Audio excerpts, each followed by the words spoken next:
So without further ado, here are Dan and Emily. Thanks very much, Anthony, and welcome everyone to our webinar. We're very excited to have you all here and to share some of the insights on cross-border sales.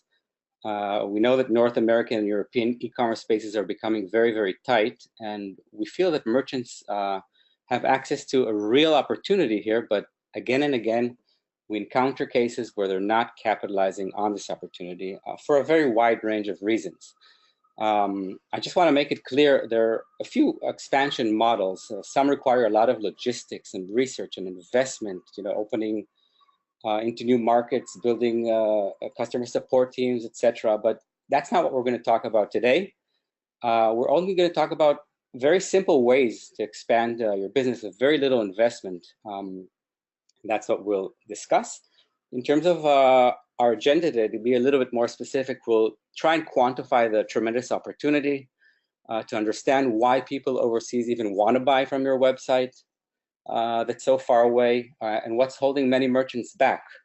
We'll also cover the different regions and discuss fraud in cross-border sales, and we'll end with some case studies, actual cases of merchants who opened their shops to cross-border sales with very little investment and how it impacted their bottom line. So most of you know we are Riskified, and most of you know Riskified. We're a global fraud management solution. We improve global e-commerce for both merchants and consumers.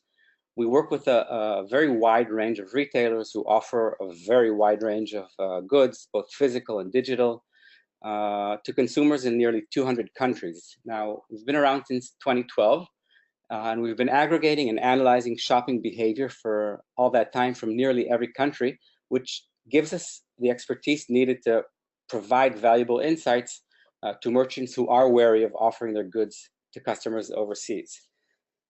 So let's dive right in terms of the opportunity. Overall, the world economy is doing pretty well. Financial institutions are talking about 2.8% growth in the US, 5.8% in Asia for 2018, 3% in the Middle East, all good news. But when we look at this slide and projected e-commerce growth in these regions, the numbers look incredible. We're talking about more than 11% in North America, 22% in the Middle East, really double-digit figures that are very impressive and just attest to the fact that e-commerce is growing at a much faster pace than the regular economy, and it's a terrific opportunity for merchants. So a lot of the products you take for granted are simply unavailable in these places and in a lot of overseas countries. And even when they are, they're often a lot more expensive. This can be because an importer has a monopoly and is charging a lot, or import taxes that are slapped onto the regular price. I think we have, as Israelis, we have this example that every time someone from the office needs to go to our New York offices, we get a lot of requests from bring me an iPhone, bring me sneakers, because it's so much cheaper and you have so much selection of stuff that you can actually have there and we don't have here, and it's a very common practice. Right. I also pulled some stats from a recent report we did on cosmetics. Perfumes are cheapest in the US. They're almost double the price in China and India, and they cost more than double in the United Arab Emirates and Russia. So those are just examples. Also, sometimes foreign websites just have a lot more stock and a lot more availability and variety and a lot more options, which overseas consumers do appreciate. So let's talk for a minute about what's holding merchants back. Things are looking so rosy. Why aren't they capitalizing? Emily? I think the general answer would be quite frank. The perception is that selling cross-border is really hard work. We talked about the logistics, but there's a lot more to that. And well, it's literally a whole new unknown world. So it's a bit frightening. You don't know anything. You don't speak the language. We were talking about language barrier. You have different local shopping habits, iPhone browsing, proxy usage, different taxation laws. This is a very big, actually, it's a very big issue right now. E-commerce taxes is not just the issue in the US, it's also an issue now in most rising e-commerce markets. I just read something, I think, about Thailand or taxes as well. We have shipping and fulfillment issues. Are you shipping internationally? Are you allowing reshippers? How to use that? How can you actually identify the person that is ordering while you can't identify this shipping address? In the Gulf and the Middle East, they usually don't even write the exact street name and number. They just write some kind of local monument, like say, I live 3 blocks after the bank.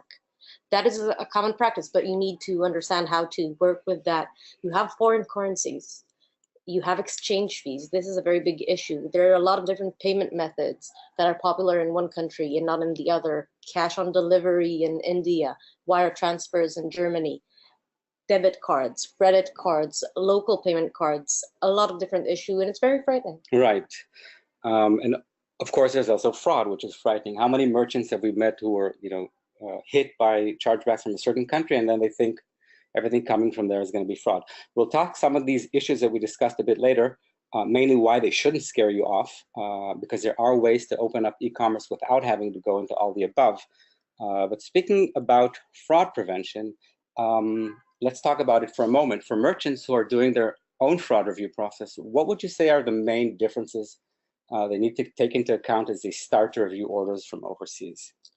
I think there's a lot of new data, and international orders are prone to mismatches, which in local markets we usually regard as something that is more fraud related.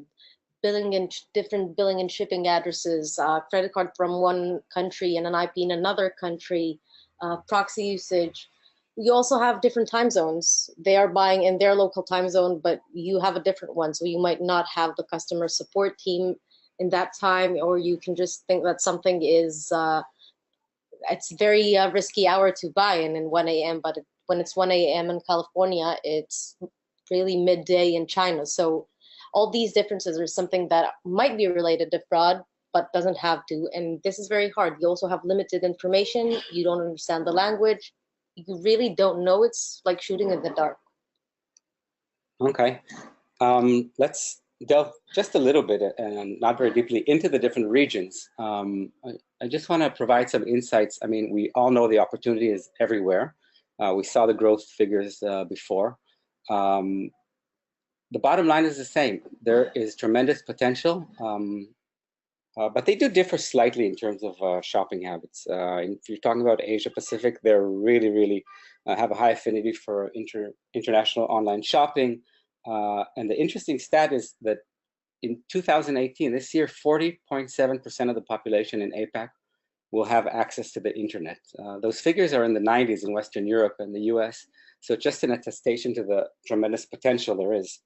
I think also it's important to note that in Asia Pacific, and also we will talk about it in Latin America right now, they have a lot of mobile entries. Mm-hmm. So the mobile usage is their first entry to the internet world in general. And that is a very high spike that you might see if you are working with mobile, which is something we will address. Right. Latin America, obviously, some very strong and emerging economies there. Brazil, Mexico is a big one. And those are two countries that scare a lot of merchants as well, not necessarily for the right reasons. If we talk about the Middle East, it's really an emerging market for luxury goods, the highest per capita spending on luxury goods, and it's become the 9th largest luxury goods market. And finally, Europe. Europe is, the economy is a little bit more stagnant. It's not exploding, but e-commerce actually is. And what's fueling that is mainly Eastern Europe. It's become, as a group, the 4th largest e-commerce market in the world, driven mainly, I think, by Russian and Ukrainian shoppers who are also very much after goods in general online and international goods in particular. So it looks like we have a polling question for you guys today, and we're obviously interested in getting your feedback whenever we can. So the polling question we have is, which of the following regions seems to be a bigger threat in terms of fraud and chargebacks? And the options are up on the screen. I'll go ahead and launch the polling question now and give you guys the opportunity to respond. And we'll give everybody like another 10 seconds while Yarden and Emily drink some water. Okay, I'm going to close the poll. It looks like some people have responded. All right, let's see the results here. So the results, Africa and the Middle East with 57%, and then Asia, Eastern Europe, and Latin America share about 14%. Emily and Yarden, do you guys have any comments here? It's very interesting. I think we'll talk a bit about the different markets and their different fraud challenges. But if Africa and the Middle East, I can understand why a lot of people are afraid. They have a very bad reputation, but not rightfully so. This is one of the misperceptions. It's a very growing market. It's a very important market. So we'll talk about that. We'll see if we can address the specific threats there. Great. Let's take a look. Okay. So another interesting stat is merchants who don't accept international credit cards. Why? Some are wary of cross-border customers, and they do something that's quite brutal, I'd say.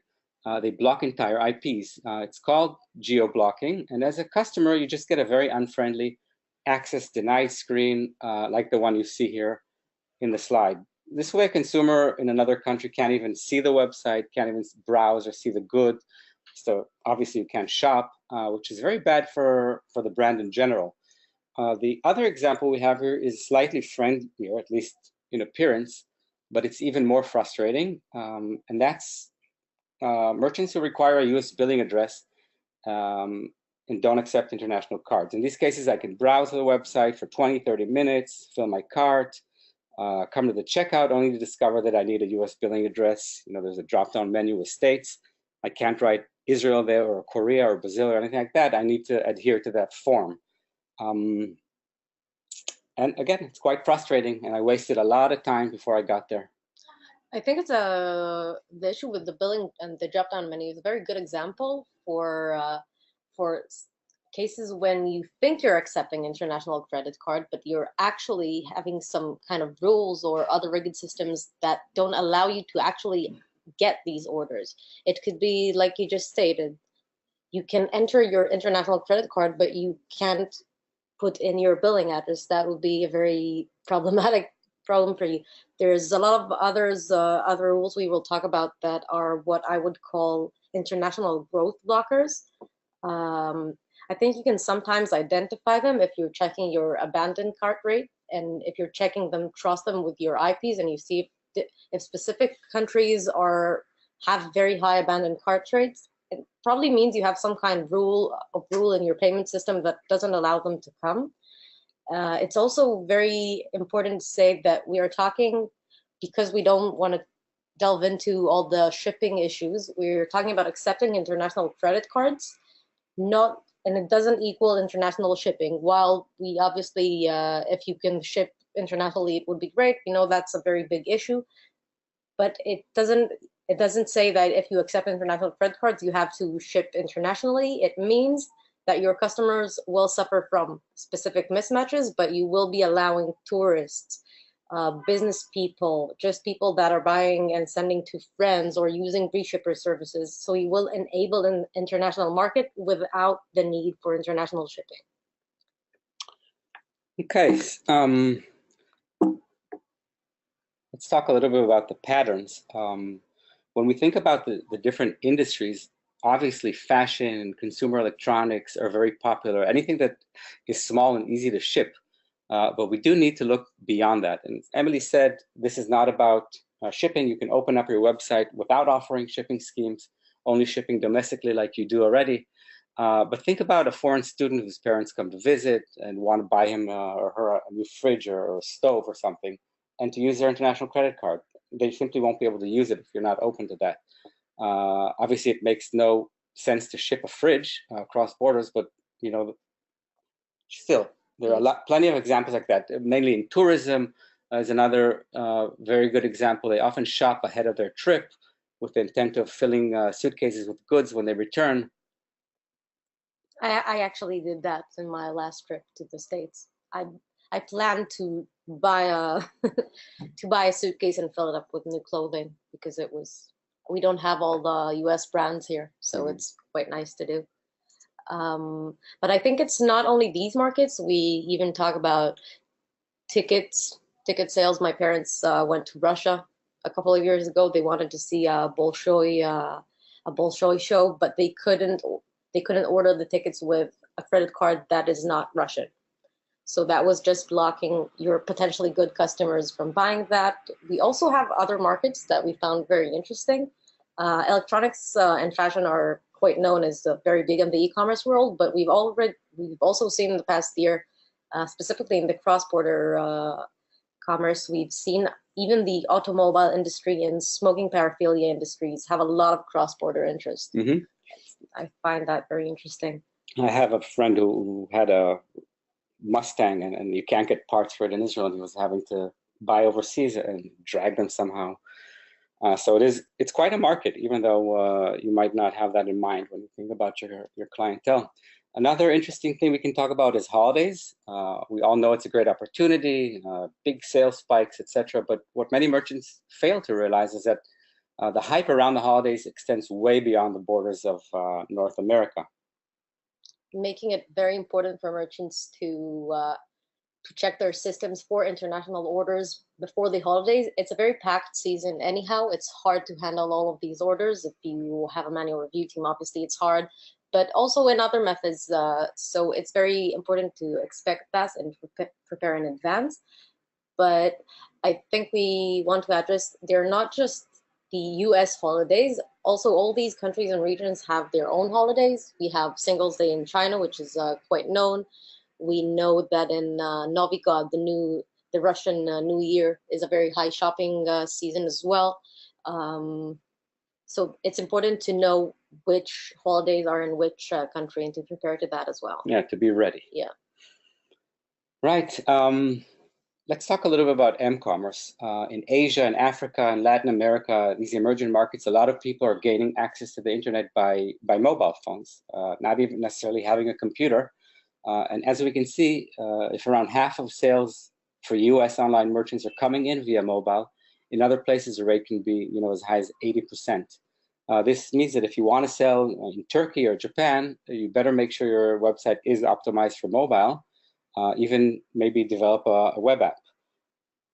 I think it's very important to note that in mobile, there are a lot of different behaviors, and you need to know how to use them. Mismatches and geolocations are a bit different in mobile. You need to adapt to that. It's not just adapting your website, but it's your entire system point of view. I think, and this is to be focused around your customer. And I think we have another issue that is quite similar to that, the chronology of the order. You always need to think about your customer. You're sending globally, but your customers are local, and they're local from the place they are at. So the risk of fraud is highest off hours where the order is being placed.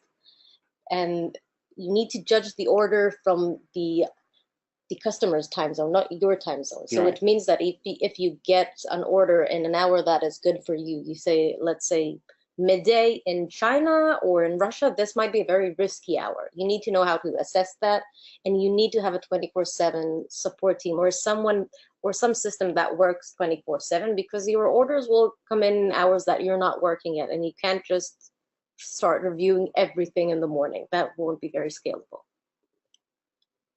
I think another very important issue here, another international growth blocker, is AVS. It's a very good example for this. It's very inefficient for global orders, since these credit cards outside the US and Canada and UK do not support AVS at all. So if you're using some kind of filter, or you're automatically declining orders that do not get a partial or full AVS match, you're in fact rejecting a lot of good customers, all your international customers. You might be even moving them to manual review and flag them as risky. I have a lot of personal stories because I'm an international shopper. but my sister wanted to order a swimsuit and send it through our reshipping services, but they transferred her order to manual review because it was flagged as risky, since it doesn't have any kind of AVS.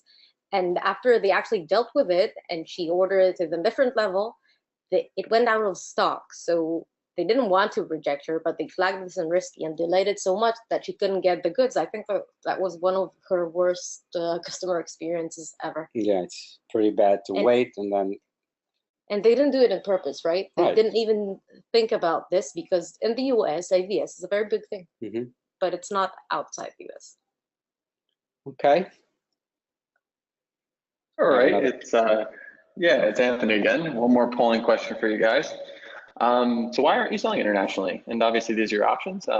Lack of knowledge in global sales, no way to ship internationally, can't accept foreign credit cards, fear of fraud, or you actually are shipping internationally. So we'd love to hear your feedback, and I'll go ahead and launch that poll now. And let's Emily and Yarden get some water and let you guys answer for another 10 seconds or so. All right, we're going to go ahead and close the poll and share the results. And interestingly, most people are selling internationally, so that's great. For the people that aren't, the lack of knowledge on global sales. Hopefully this webinar helps clarify some of that for you. Emily Yarden? It's very good to know. I think that maybe if a lot of merchants are selling internationally, they might actually have a lot of problems with international that are not a policy thing. They want to send internationally, but they have these growth blockers, which are very interesting to talk about. Great. I'm going to go ahead and hide the results, and we'll continue the webinar. Okay. Now we're getting to the interesting part. We'll talk about some of the case studies we have. Let's see. Let's start over here. Our first case study is right here, and just a second. Now, there we go.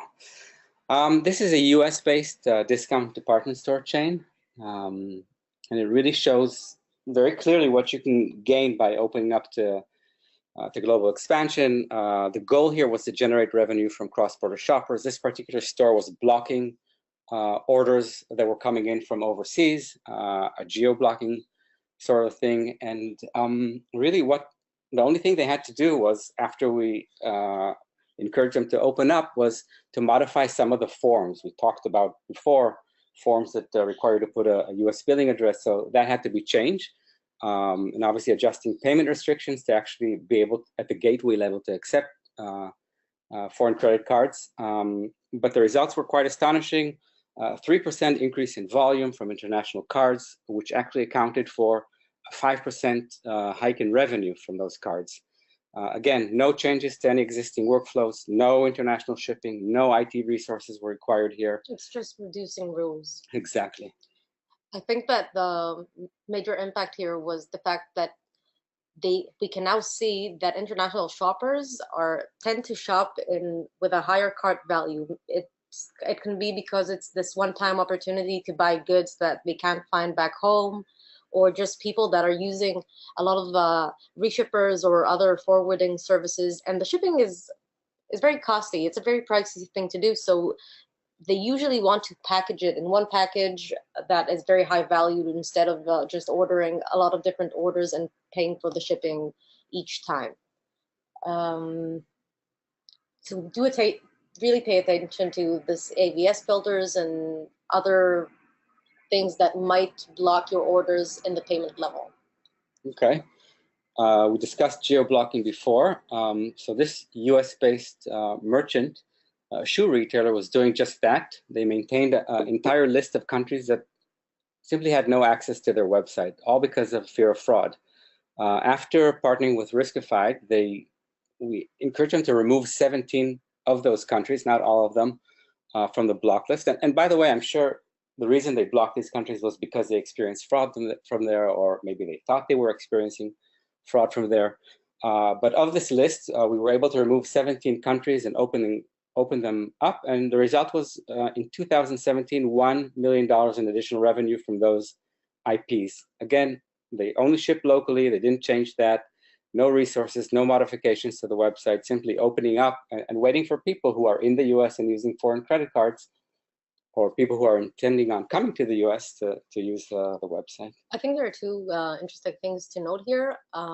First of all, most of your customers everywhere are good customers. So even if you have a lot of fraud, even if you have And this is, of course, just a very high number.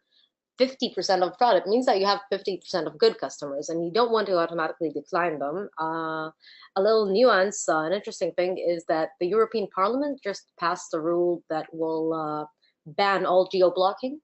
It means that if you are a European-based merchant, you can't geo-block because they know this is a growth blocker. This is a very big issue. So bad for business. Very bad for business. Okay, let's go over to our next case. This is a UK-based fitness apparel retailer. A very interesting case. They started very, very small, and they realized there was a lot of demand for their goods overseas. They adopted a very aggressive global expansion strategy, and they simply opened up new websites that were country-specific to sell their goods. Since starting working with Riskified, they opened up 4 new shops overseas. The ones that were opened after September of 2016, and the results again are incredible. The revenue is 7.5 times, not percent, higher from all their stores, excuse me. And also, I think this is an example of fraud shouldn't hold you back from global expansion. Do it. You shouldn't be afraid of it, and you shouldn't be wasting your resources on too much, fraud intervention. You should just go ahead and open up overseas. Okay, and another case we have here. This case also relates to your gateway, and it really involves, first of all, a European-based luxury fashion retailer. And what we did with them was support a lot more localized payment methods. You can see the list here: China UnionPay, PayPal Express, which is very popular in China, ACH transfers. Obviously, your gateway needs to be able to support these, but there's also important ramifications for fraud management in these cases, Emily, right? Yes, I think like the revenue, you can see 1.5 million in additional revenue just from opening up to this China UnionPay option. It will grow. I think we're projecting more than 2 million in this payment method in the coming year. It's a very popular thing. We want to support the new popular payment methods. It's something that is growing, but it's also very important to have knowledge on the local domestic payment methods. CB, the French system, is, if you want to actually work in France, it's not enough just to even translate your website to French. You need to work with the local card. These, I think they account for more than 80% of all online orders in French. Wow. In France are from this from CB.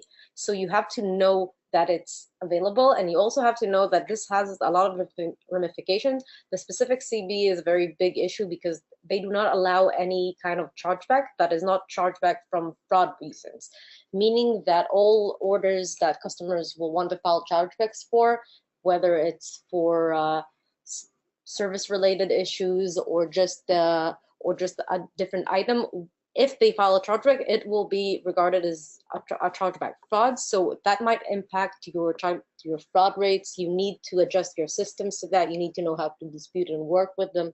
This is very important, and I think this wraps up how you can open to local markets by opening new cards that we've just talked about, and payment methods, and accepting new cards even without the shipping. It's very important. I think we also talked about do not have the geo-blocking. Don't just block computers that are placed in a different country. It might be even your actual, it could be your actual domestic customer, by the way. Even like US, people from the US are traveling abroad. They want to access the website and order from wherever they're at. So I think not using that would be a good practice as well. And planning in advance. Different markets have different fraud levels. They have different fraud patterns. If you plan in advance, you won't have a lot of growing pains there. And that is very important to do as well. And only if you're doing all of these, you're actually opening up to the international market. Yep. So if we want to, I don't know, conclude here or talk about everything we talked about, cross-border e-commerce is an incredible opportunity, and you're missing out quite simply if you're not opening up to foreign countries. It's easy. It doesn't require too many resources. I mean, you can do it in a way that is very simple. and doesn't have that much impact on your operation, except for the more volume and revenue that is coming in. And before, do some basic market research and make sure your fraud review process is adapted to the incoming orders, and be aware that they might look a little bit different, not necessarily because they're fraud.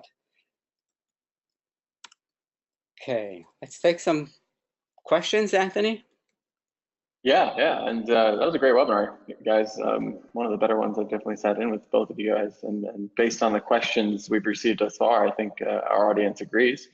We're gonna actually start answering some of the questions we've received, but I encourage you to continue to type in your questions into the questions box, and we'll get to as many of them as possible.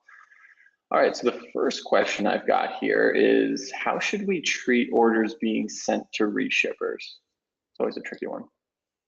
A bit tricky, but a very good question and very important if you're opening up to the international market and not offering shipping, or even if you are offering shipping, you will still encounter reshippers.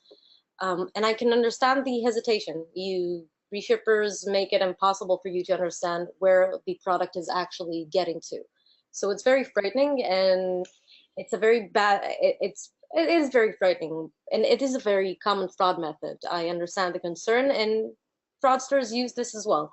But I think a good practice to understand who is a friend and who is a foe in this case would be to understand when it is legitimate to use a reshipper. I think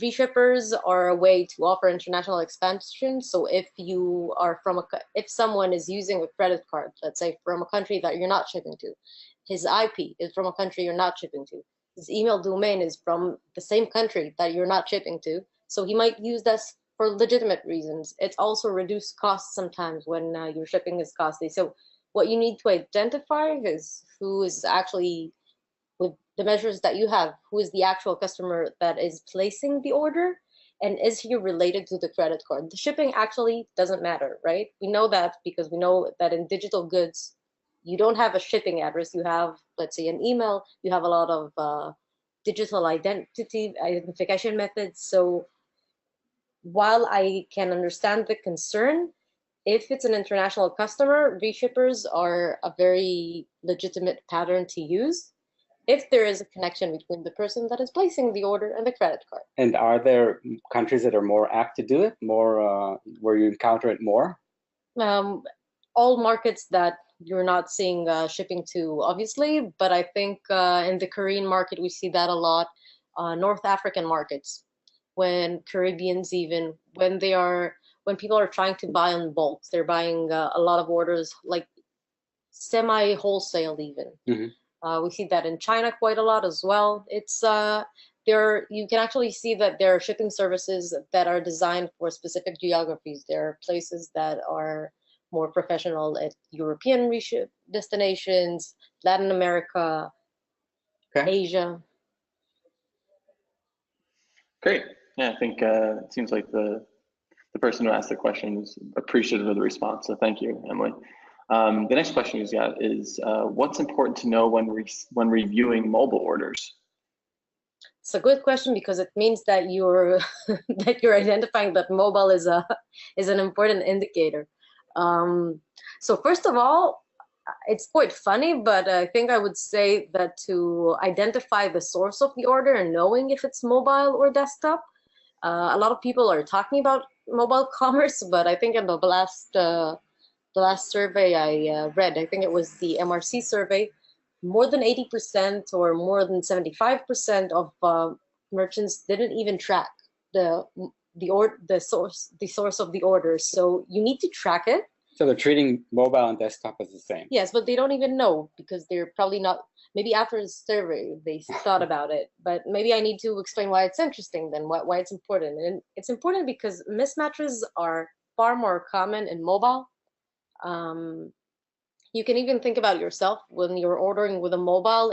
Your fingers are bigger than your keyboard, so you might have a lot of mismatches because of that. The shipping behavior is, sorry, I said that in Hebrew. The shopping behavior is completely different. We know a lot of methods that are used in mobile, like swipe ordering, that makes people, you want people to buy like more spontaneous. It means that they're buying one product at a time, which in desktop is regarded, and rightfully so, is a very risky behavior, but in mobile it's very common. You also have a device name, right, in mobile often? Yeah, you actually, so people are very afraid of mobile, but you can get more data on the mobile, right? My mobile, it has all my life in it, so you can get a lot of information about me with this mobile. I think maybe another interesting thing to know about mobile is that last minute orders, which I don't know if I didn't see the attendee list, but if we have tickets or travel merchants, we know that last minute orders are extremely risky, much more risky than others. On desktop. On desktop, right. That's exactly the point. Yeah. They are very risky on desktop. They are less risky on mobile, and I think like if we're looking at ourselves as customers, we know why, right? We're out of the venue, we want tickets to this concert. We're ordering it last minute, but with our mobile, it will never be a desktop thing. So I think that would be very interesting to know as well. Okay. Do we have time for another question? Yeah, I think so. Here's another one for you. What are the safest regions to sell to outside the US? Tricky. I don't want to say specific regions are safe or fraud, so you will completely decline them or automatically approve everything from them. Obviously, there are a lot of factors for it. I would say Australia and New Zealand are quite safe. For Australia, they have specific fraud sometimes that you can see. Indonesian with Indonesian IPs, I think lately, but it can change. It's something that is always ever changing. Scandinavia is regarded as a very safe region. Korea and Japan. We have also encountered a very interesting and sophisticated fraud ring in Japan, meaning fraud can happen everywhere, but it's supposed to be quite a safe region.